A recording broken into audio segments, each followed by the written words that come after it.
Selamat datang di channel saya Serangga Gatal. Jangan lupa di like dan subscribe-nya. Oke, kita mulai. Cahaya sisa matahari terbenam memercik di permukaan sungai dengan ombak jingga. Di alang-alang yang rimbun di tepi sungai, dua kingfisher mengepakkan sayapnya dan terbang ke udara. Derap langkah kaki terdengar dari kejauhan, mendekat secara bertahap.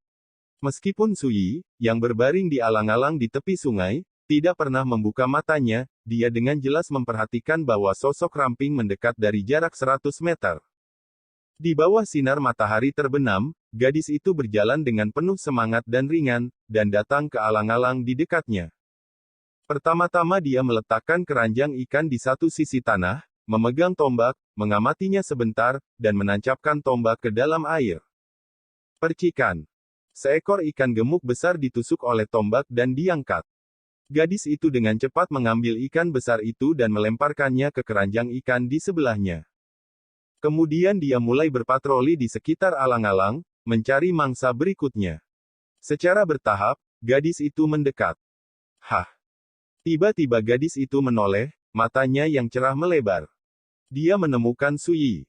Namun, dalam penglihatannya, Sui saat ini hampir tidak dapat dibedakan dari mayat yang penuh lubang, berlumuran darah, bahkan air sungai pun tidak bisa membasuhnya. Sui tidak bergerak. Faktanya, dia sangat lemah sekarang sehingga dia bahkan tidak bisa mengangkat satu jari pun. Namun, dia tidak khawatir.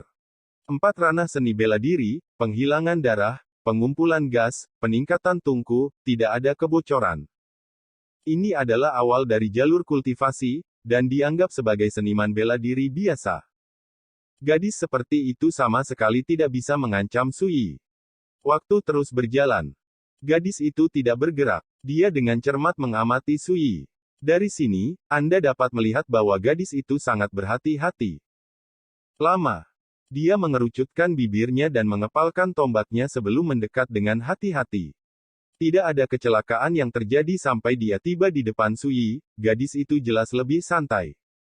Kemudian, dia mengambil tombak dan menusuk kaki Sui dengan ringan. Sui.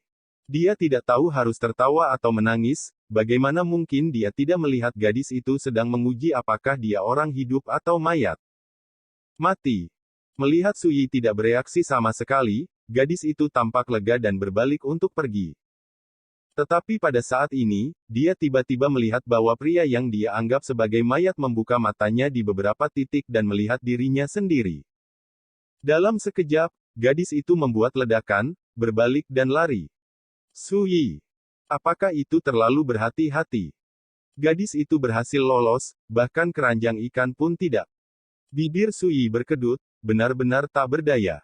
Dia berbaring di sana dengan tenang, menyipitkan mata, menyaksikan matahari terbenam perlahan terbenam di langit, dan diam-diam merasakan kondisinya sendiri. Cedera ini saja tidak perlu dibicarakan. Yang terburuk adalah tubuhnya dipenuhi dengan jejak kehancuran. Itu adalah kekuatan yang sangat mendominasi, ditinggalkan oleh pukulan penuh level Immortal King yang dia derita sebelumnya. Selain itu, jiwa juga sangat terganggu, jatuh ke dalam kondisi kematian pura-pura seperti kelelahan. Semua ini membuat Sui terdiam. Cedera kali ini benar-benar terlalu berat. Namun, selama dia tidak mati, bagi Sui, semua ini bukan apa-apa. Sui dapat dengan jelas merasakan bahwa vitalitas yang hampir dapat diabaikan beredar di tubuhnya. Itulah kekuatan jalan abadi. Di medan perang pertama, sebelum Akai pergi, dia memberinya batu pembawa Chaos Dao, yang menyegel kekuatan Dao abadi sepenuhnya. Pada saat itulah Sui mulai memahami jalan keabadian, dan pemahaman tentang jalan terlarang ini dianggap sebagai pandangan pertama. Sekarang, kekuatan Dao ini yang cukup untuk membuat orang, abadi, dan dibangkitkan dari kematian, menyusup dan memberi nutrisi pada tubuh Dao-nya yang rusak parah. Meskipun kecil, itu lebih baik daripada tidak sama sekali. Menurut situasi ini, dalam sebulan, saya akan dapat memulihkan kultivasi lini pertama saya. Sui diam-diam berkata, pada saat itu, saya akan dapat mengambil ramuan obat dari tungku perbaikan surga, dan melakukan yang terbaik untuk memperbaiki luka dan memulihkan kultivasi saya. Matahari terbenam dan matahari terbenam memudar. Langit dan bumi redup, dan malam akan menyelimuti bumi. Tiba-tiba terdengar langkah kaki dari kejauhan. Itu masih gadis berjubah binatang, masih memegang tombak, masih dengan hati-hati mendekati Sui. Kenapa kembali? Sui berbicara, suaranya serak dan lemah. Sui mendongak dan melihat sebaris kata terdistorsi di kulit binatang. Namaku Ali, aku di sini untuk menyelamatkanmu, aku bodoh. Sui kaget, bodoh. Tidak heran dia tidak pernah berbicara. Melihat Sui mengerti, gadis itu jelas lega, mengeluarkan pena yang terbuat dari arang dan menulis di kulit binatang. Selanjutnya, saya akan meninggalkan Anda di belakang, dan ketika saya sampai di rumah, saya akan memberikan obat untuk Anda. Dia menyingkirkan kulit dan pena, melangkah maju, berjongkok, dan pertama-tama dengan hati-hati membantu Sui berdiri. Kemudian, mengabaikan darah dan lumpur di tubuh Sui, dia menggunakan tubuh rampingnya untuk menggendong Sui di punggungnya, meninggalkan alang-alang, dan berjalan ke kejauhan. Dari awal hingga akhir, Sui tidak mengatakan apa-apa. Hanya mata yang melunak. Gadis itu sangat berhati-hati, tetapi dia memiliki hati yang baik, yang jarang terjadi. Malam itu seperti air, dan bulan yang cerah ada di langit. Di tanah, gadis yang baru berusia 15 atau 16 tahun itu berjalan selama 1/4 jam dengan Sui di punggungnya, dan melihat sebuah desa di kejauhan. Di desa ini terdapat rumah-rumah batu sederhana, yang padat dan tersebar di berbagai tempat. Di depan beberapa rumah batu, api unggun menumpuk, dan apinya ganas. Banyak sosok mengelilingi api unggun, minum dan berbicara, hidup dan berisik. Namun, gadis itu tidak pergi ke desa itu, tetapi membawa Sui di punggungnya, mengitari lingkaran besar, dan sampai di kaki gunung di sisi desa. Di sini subur dan tampaknya tidak dapat diakses. Gadis itu berjalan ke depan, dan segera tiba di sebuah gua yang tersembunyi di rerumputan. Gua itu tidak besar, hanya berjarak beberapa meter. Dengan sinar bulan yang redup, Sui melihat bahwa tanah ditutupi dengan lapisan rumput liar yang tebal, dan kulit beruang ditumpuk di atasnya. Satu sisi. Tidak ada yang lain. Gadis itu pertama-tama dengan hati-hati meletakkan Sui di atas lapisan rumput liar itu, lalu mengeluarkan kulit dan pena binatang itu, dan menulis, "Kamu istirahat di sini dulu, aku akan kembali dan mengambil obatnya." Sebelum Sui bertanya, gadis itu berbalik dan bergegas keluar dari gua. Bagian dalam gua sangat kering, Sui dapat melihat bahwa lapisan ilalang yang tebal ketika dia duduk jelas hanya di aspal. Tidak diragukan lagi, setelah pertemuan pertama, gadis itu jelas berencana untuk menyelamatkan dirinya sendiri, jadi dia membuat persiapan terlebih dahulu dan membuat tempat tidur untuk dirinya sendiri dengan rumput liar di gua ini. Kulit beruang jelas merupakan selimut yang disiapkan untuk diriku sendiri. Adapun mengapa gadis itu tidak membawa dirinya ke desa tempat tinggal banyak orang, alasannya juga sudah bisa ditebak. Khawatir akan menarik perhatian dan menyebabkan masalah yang tidak perlu. Lagi pula, saya adalah pria yang tidak diketahui asalnya, dan dia penuh dengan cedera. Jika dia adalah orang yang berpengalaman, dia akan waspada dan melakukan beberapa hal yang tidak terduga. Gadis itu jelas memikirkan masalah ini sejak lama, jadi dia menempatkan dirinya di gua ini. Memikirkan hal ini, Sui mau tidak mau mengangguk diam-diam, gadis ini tidak hanya baik, tetapi pikirannya juga sangat halus, teliti, dan penuh perhatian. Segera, gadis itu akan kembali. Dia membawa tas kulit binatang dan mengeluarkan sepanci air panas, mangkuk kayu, jamu, dan barang-barang lainnya. Batu bulan untuk penerangan ditaruh di dinding batu di sisi gua oleh gadis itu. Tiba-tiba, kegelapan di dalam gua sebagian hilang. Kemudian dia mengeluarkan air panas dan handuk, memberi isyarat kepada Sui yang terbaring di sana, dan mulai membantu Sui menyeka darah dan lumpur dari tubuhnya. Gerakannya hati-hati dan lembut, seolah takut menyentuh luka itu dan menyakiti Sui. Sampai 1/4 jam kemudian, gadis itu menyeka noda darah di tubuh Sui dan mengganti air panas lebih dari 10 kali di tengah. Sibuk sampai akhir, alis dan mata gadis itu basah oleh keringat, jelas lelah. Namun, dia tidak berhenti di situ, tetapi mengambil herbal untuk penyembuhan dan mulai membantu Sui mengolesi lukanya. Mungkin karena dia bodoh, dia tidak mengatakan apa-apa dari awal hingga akhir. Sui tidak menghentikan ini. Saya tidak memberi tahu gadis itu bahwa ramuan itu terlalu biasa, dan tidak berpengaruh pada lukanya. Dia hanya diam menatap gadis yang selalu sibuk, hatinya sekeras besi, dipenuhi dengan kehangatan yang telah lama hilang. Di masa lalu, dia berada di jalan pertempuran, master pedang Xuanjun di dunia liar, legenda Dong Xuanyu yang tak tertandingi, dan tiran menakutkan Wang Ye di negeri dongeng ini. Dia sombong dan arogan, meremehkan kekuatan, hatinya seperti gunung suci, dan dia tidak akan pernah berubah. Tapi dia tahu bahwa di mata gadis di depannya, dia hanyalah orang yang terluka parah dan sekarat yang membutuhkan bantuan. Karena itu, karakter dan perilaku seorang gadis sangat berharga. Lama. Gadis itu akhirnya selesai. Dia menyeka keringat di dahinya dan menatap Sui yang telah diolesi ramuan di sekujur tubuhnya. Dia tampak sangat puas, dan senyum muncul di bibirnya. Kulit gadis itu berwarna gandum, jelas lapuk dan terkena sinar matahari, rambutnya sedikit layu, sosoknya ramping dan kurus, dan dia mengenakan jubah binatang yang sudah tua dan rusak, dan memiliki tidak ada aksesoris sama sekali. Penampilannya hanya bisa dianggap halus, jauh dari kata cantik. Ini memberikan perasaan yang sama kepada orang-orang seperti anak pahit yang dibesarkan di negara tandus. Tapi saat ini, di mata Sui, dia sangat cantik. Dalam beberapa hari ke depan, setiap senja, seorang gadis bernama Ali akan membawa makanan dan rempah-rempah ke gua tempat Sui berada. Selain itu, dia juga membawakan jubah usang untuk Sui. Menurut Ali, jubah ini ditinggalkan kakeknya semasa hidupnya. Kadang-kadang, Ali akan mengeluarkan gulungan dan pena kulit binatang, dan berbicara dengan Sui dalam kata-kata. Tapi tidak banyak.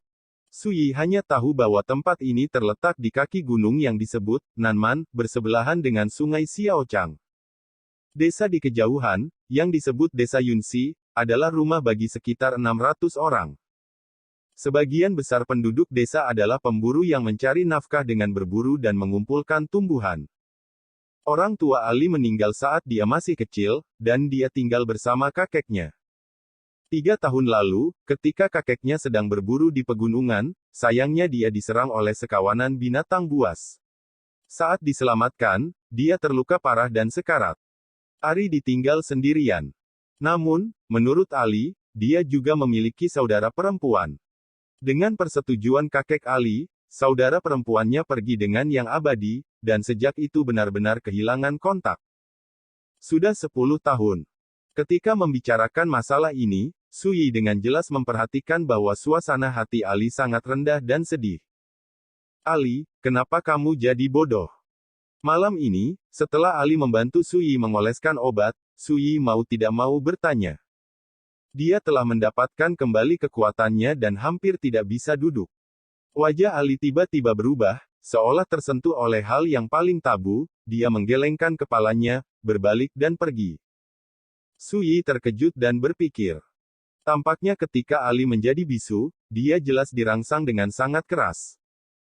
Saat aku sembuh, aku akan membantunya sembuh. Sui diam-diam berkata. Hanya memikirkan hal ini, sebuah seringai tiba-tiba terdengar di kejauhan gua sedikit bisu, apa yang kamu lakukan di sini selama beberapa hari ini? Sui mendongak. Saya melihat seorang pria kekar berdiri di rerumputan di kejauhan, dengan wajah dingin dan garang. Sosok kurus Alina menghalangi jalan pria kekar ini. Kamu berani menghentikanku. Menyingkirlah. Pria kekar itu mengangkat tangannya dan langsung menjatuhkan Ali ke tanah. Aku ingin melihat apa yang kamu lakukan, dasar bisu. Ali bangkit dan berhenti di sana lagi, membuka mulutnya untuk mengatakan sesuatu, wajahnya penuh amarah. Pergi. Pria kekar itu tidak sabar dan menamparnya. Tamparan keras terdengar. Ali ditampar dan jatuh tidak jauh, wajahnya merah dan bengkak, dan matanya penuh air mata. Tapi dia masih menggertakkan giginya dan bergegas mendekat, memeluk kaki pria kekar itu erat-erat, dan terus berteriak. Tapi dia bisu dan tidak bisa berkata apa-apa. Pria kekar itu menyeringai, semakin kamu seperti ini, semakin kamu membuktikan bahwa ada hantu di hatimu. Keluar. Berbicara, dia menjambak rambut Ali dan menyeretnya ke satu sisi. Ali menjerit kesakitan. Turunkan dia atau aku akan membunuhmu. Suara terdengar. Di dalam gua, Su Yi bangun di suatu titik dan berdiri di sana, sepasang mata yang dalam penuh dengan kilau dingin. Tubuh pria kekar itu menegang, dan dia mencibir, "Yah, kamu sedikit bisu, berapa umurmu, kamu berani diam-diam membesarkan seorang pria di luar?" Ali memegangi rambutnya, dan rasa sakitnya sangat perih hingga air matanya mau keluar. Tapi saat ini, dia tidak peduli tentang ini, dan memanggil Su Yi dengan cemas, seolah mendesak Su Yi untuk pergi dengan cepat. Su Yi berjalan menuju sisi ini. Dia terhuyung-huyung, dan setiap langkah yang dia ambil tampak sangat sulit, dan beberapa luka di tubuhnya yang belum sembuh diam-diam berdarah. Tapi dia tidak peduli. "Haha, bisu kecil, apakah ini pria yang kamu curi? Dia penuh luka, dan dia bahkan tidak bisa berjalan dengan mantap, seperti ayam yang kakinya lunak." Pria kekar itu tertawa, wajahnya penuh sarkasme. Ali berjuang keras. Tapi pria kekar itu memegang erat rambut panjangnya, tidak memberinya kesempatan untuk menolak. Mata Su Yi menjadi lebih dingin. Ketika dia hanya berjarak 10 kaki dari pria kekar itu, dia mengangkat tangan kanannya dan membiarkannya kosong. Seberkas kekuatan jiwa ilahi mengembun seperti pedang, dan memotongnya dari udara. Mata pria kekar itu bulat dan mulutnya terbuka. Kemudian, tubuhnya jatuh tanpa suara ke tanah. Permukaan tubuhnya masih utuh, tapi jiwanya telah lama dilenyapkan. Ali mau tidak mau tercengang. Su Yi tersenyum dan berkata, "Tidak apa-apa." Dalam cahaya langit, wajahnya pucat dan transparan, dan beberapa luka di tubuhnya masih berdarah, tetapi sosoknya yang tinggi berdiri di sana, seolah menopang tulang belakang Tianyu, memberi orang perasaan yang tak tergoyahkan. Mata Ali linglung, seolah tidak percaya. Anjing menggonggong dengan tergesa-gesa terdengar di kejauhan, membangunkan Ali. "Apakah kamu ingin aku kabur?" Su Yi menepuk bahunya dengan ringan, dan berkata dengan hangat, "Denganku di sini, tidak peduli siapa yang datang, itu tidak akan menyulitkan kita." Ali jelas tidak percaya dan akan melakukan sesuatu. Sekelompok orang sudah bergegas menuju jalan ini di kejauhan. Ini jelas penduduk desa Yunxi, ada lebih dari 10 orang. Pemimpinnya adalah seorang lelaki tua berbaju abu-abu yang tidak marah. "Ali, apa yang terjadi? Siapa pria ini?" "Paman Meng, si Kui sudah mati." "Apa, mati?" Sebuah suara berisik terdengar, ketika mereka menyadari bahwa pria kekar itu sudah mati, penduduk desa semua terkejut dan marah, dan memandang Su Yi, orang asing. Ali tampak sangat gugup, tetapi meskipun demikian, dia memblokir Su Yi dengan sosok rampingnya. Pria tua berpakaian abu-abu itu mengerutkan kening, matanya menyapu Ali, memandang Su Yi, dan berkata dengan sungguh-sungguh, "Saya berani bertanya siapa yang mulia, mengapa Anda datang ke desa Yunxi saya?" Su Yi menunjuk ke mayat pria kekar di kejauhan dan berkata, "Aku membunuhnya." Jawabannya tidak relevan. Namun tanggapan ini membuat penonton terdiam. Kelopak mata lelaki tua berbaju abu-abu itu melonjak, dan dia berkata, "Karena Yang Mulia begitu jujur, mungkinkah ada alasan lain untuk masalah ini?" Su Yi mengangguk dan berkata, "Ya," dia menggertak Ali. Semua orang saling memandang. Bagaimana bisa pembunuh ini menganggap remeh pembunuhan itu? Pada saat ini, Ali tiba-tiba mengeluarkan kulit dan pena binatang dan buru-buru menulis.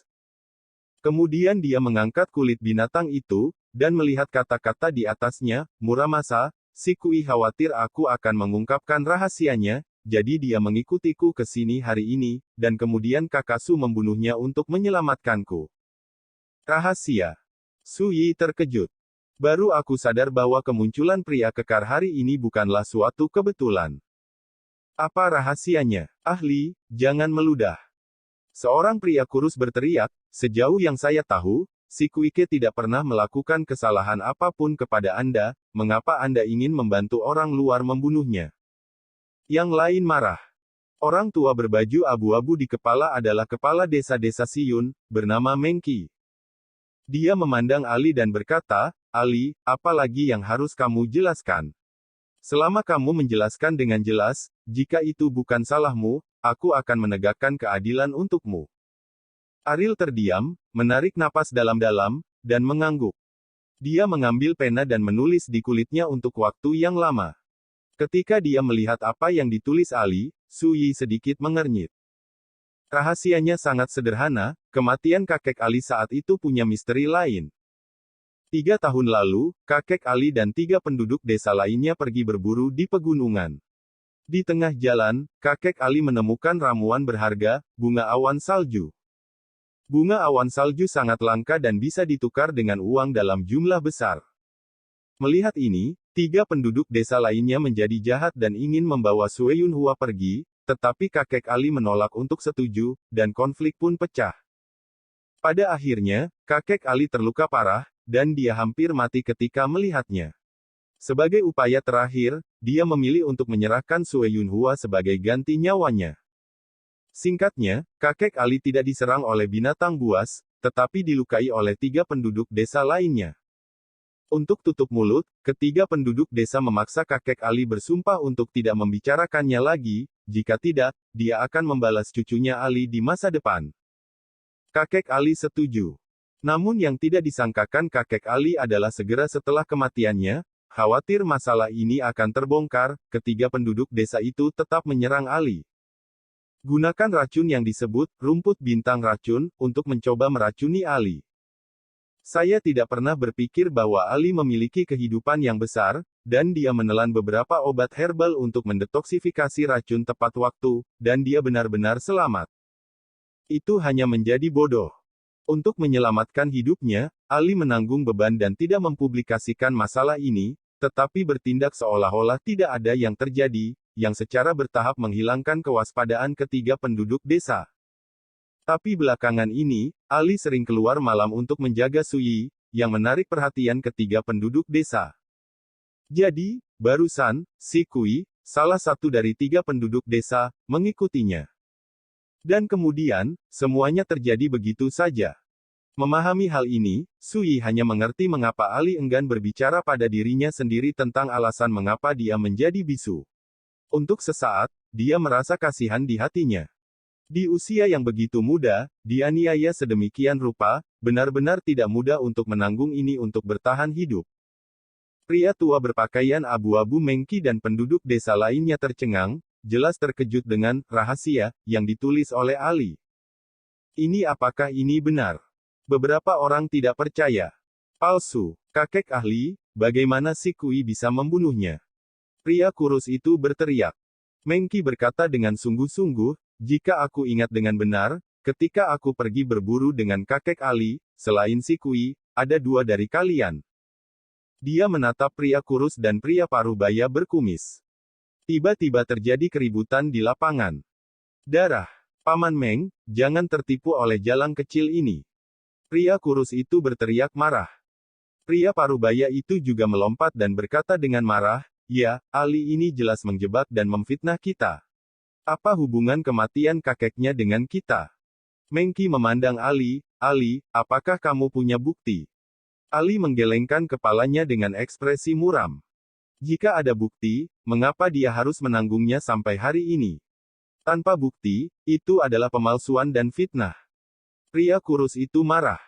Jangan menyebut hal-hal yang tidak berguna ini, Paman Meng, orang itu sudah mengakui bahwa dia membunuh si Kui. Masalah ini tidak bisa dibiarkan begitu saja, kan? Pria paruh baya itu menggertakkan giginya. Yang lain mengangguk tanpa sadar. Bagaimana kakek Ali meninggal masih menjadi misteri. Dan sekarang, sudah pasti orang luar itu membunuh si Kui. Mengki tampak ragu-ragu untuk beberapa saat, jelas ragu-ragu. Pada saat ini, Su Yi tiba-tiba bertanya, Ali, apakah kamu yakin bahwa pembunuh kakekmu adalah satu-satunya dari mereka yang tersisa? Ali mengangguk. Su Yi berkata, baiklah, ambil kesempatan ini untuk membantumu mengakhiri perseteruan ini sepenuhnya. Wajah Mengki sedikit berubah dan berkata, apa yang ingin kamu lakukan? Su Yi mengabaikannya. Dia mengangkat tangannya sedikit. Ledakan. Seperti disambar petir, pria kurus itu langsung berlutut di tanah, dengan rasa sakit tertulis di seluruh wajahnya, dan tubuhnya gemetar. Semua orang terkejut, dan tanpa sadar mundur, menonton adegan ini dengan tidak percaya, pria yang penuh luka, mungkinkah itu seorang kultivator yang kuat? Mata Sui dalam saat dia menatap pria kurus itu, dan berkata dengan lembut, apakah kematian kakek Ali ada hubungannya denganmu? Pria ramping yang wajahnya penuh rasa sakit tiba-tiba menjadi kusam dan tanpa sadar berkata, ya. Semua orang ketakutan. Sui menatap pria parubaya berkumis itu. Pria parubaya itu sudah berkeringat dingin. Ketika Sui menatapnya, dia berbalik dan lari seperti kelinci yang ketakutan. Tapi begitu dia membuka kakinya, jiwanya dikejutkan oleh kekuatan yang menakutkan. Sui bertanya, apakah masalah ini ada hubungannya denganmu? Mata pria parubaya itu juga menjadi kusam, dan tanpa sadar mengangguk, iya. Tiba-tiba hadirin terdiam. Mengki menghela nafas. Mengapa Anda membutuhkan bukti di depan biksu yang kuat?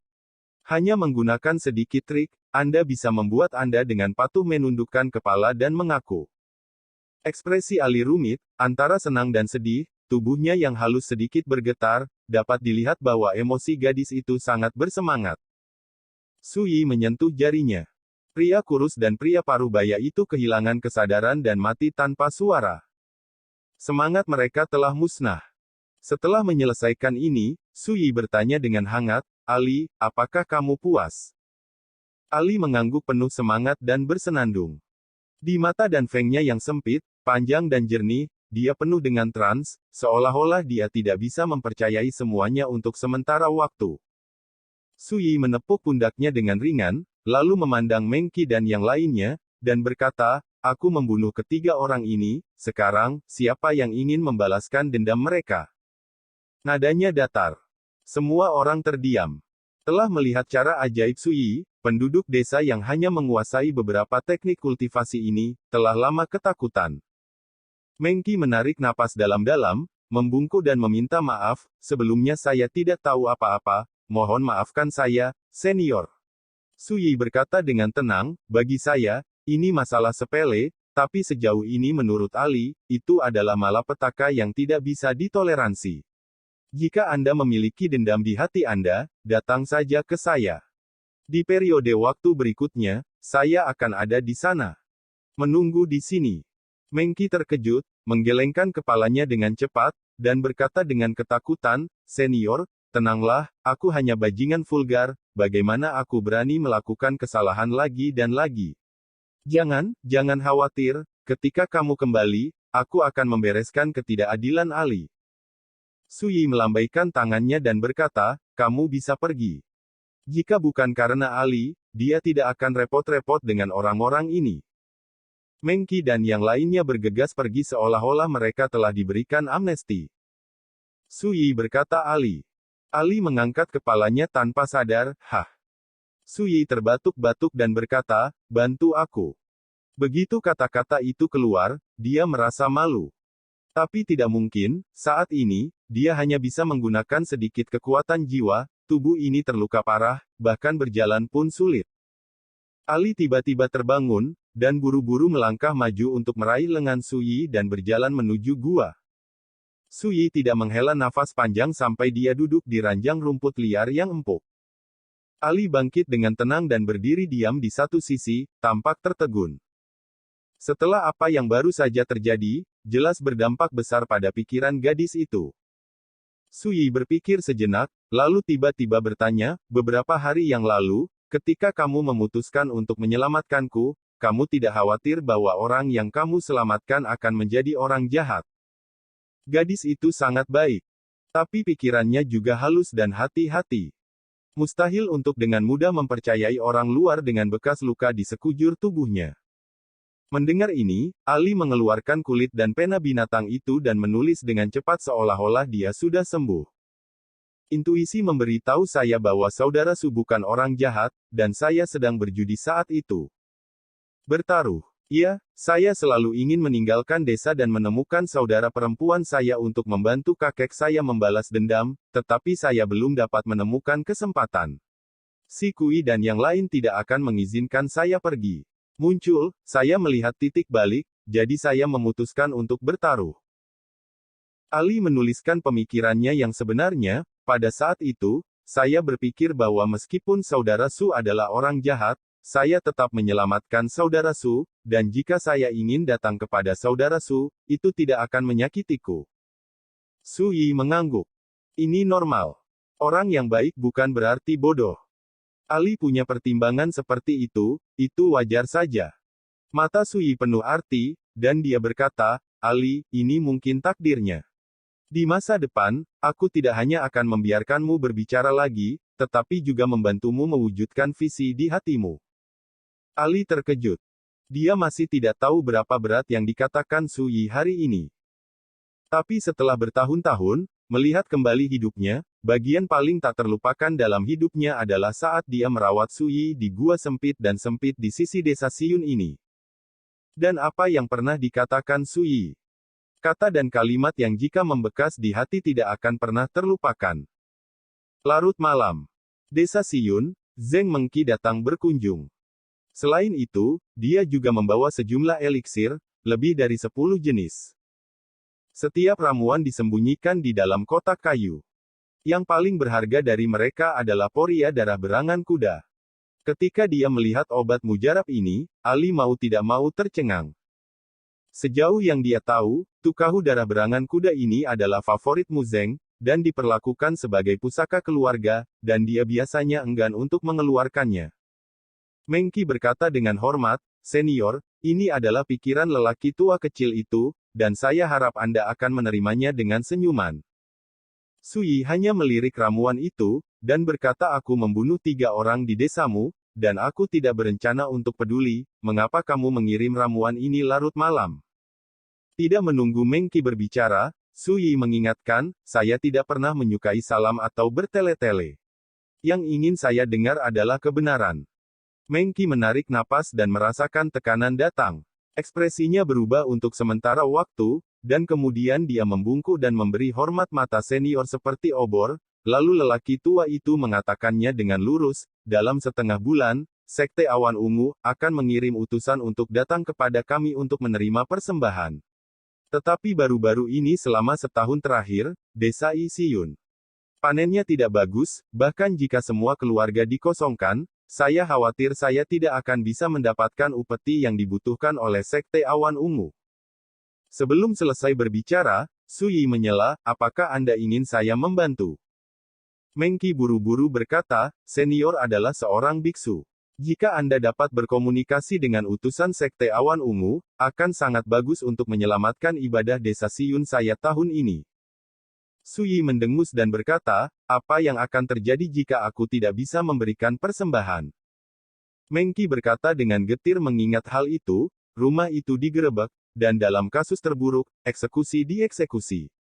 Di masa lalu, beberapa desa di dekat Gunung Nanman langsung diinjak-injak karena mereka tidak bisa membayar upeti.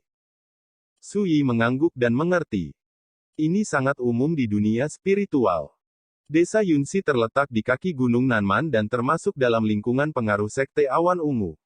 Setiap tahun, desa tersebut perlu membayar sejumlah persembahan kepada Sekte Awan Ungu. Persembahan kebanyakan berupa eliksir, ore, dan harta lainnya.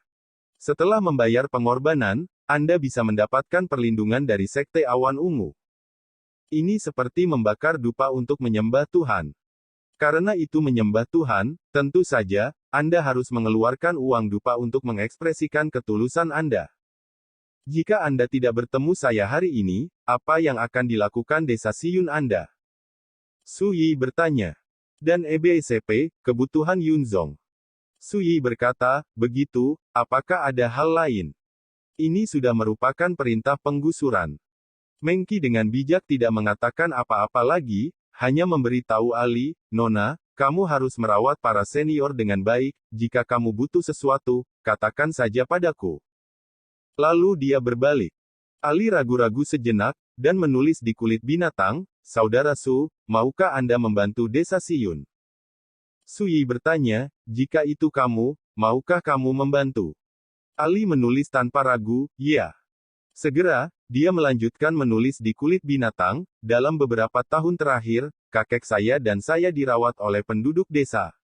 Menurut kakek saya, ketika saudara perempuan saya dan yang abadi pergi bersama, dan terima kasih atas bantuan Paman Meng. Su Yi tersenyum dan berkata, kamu tidak perlu memberitahuku ini, selama kamu membantuku, aku tidak akan tinggal diam. Ali tercengang, mata dan fengnya yang jernih bersinar terang, dan mengangguk lega. Selanjutnya, dia melangkah maju dan mengoleskan obat itu ke Su Yi lagi, dengan lembut dan hati-hati seperti hari-hari sebelumnya. Sampai larut malam, Ali langsung tidur di dalam gua. Apa yang terjadi hari ini membuatnya tidak berani kembali ke desa, tetapi tetap berada di sisi Su Yi, yang membuatnya merasa paling nyaman. Melihat gadis yang sedang tidur, Su Yi dengan lembut menutupinya dengan kulit beruang. Dan dia sendiri duduk bersila, menelan ramuan yang dikirim oleh Meng Qi, dan menenangkan tubuhnya. Di luar gua, bintang-bintang penuh bintang dan malam berkabut. Terkadang, suara binatang buas mengaum, yang menambah kesunyian. Semua ini mengingatkan Su Yi pada hari-hari ketika dia menjadi menantu keluarga Wen di kota Guangling, Dazhou. Tidak ada badai dan intrik berdarah di jalan menuju keabadian. Ya, ini adalah jenis ketenangan yang dikaitkan dengan dataran. Seperti naga di langit, ia dapat melakukan perjalanan keliling dunia dan mengguncang langit. Sekian dulu dari Mimin. Terima kasih.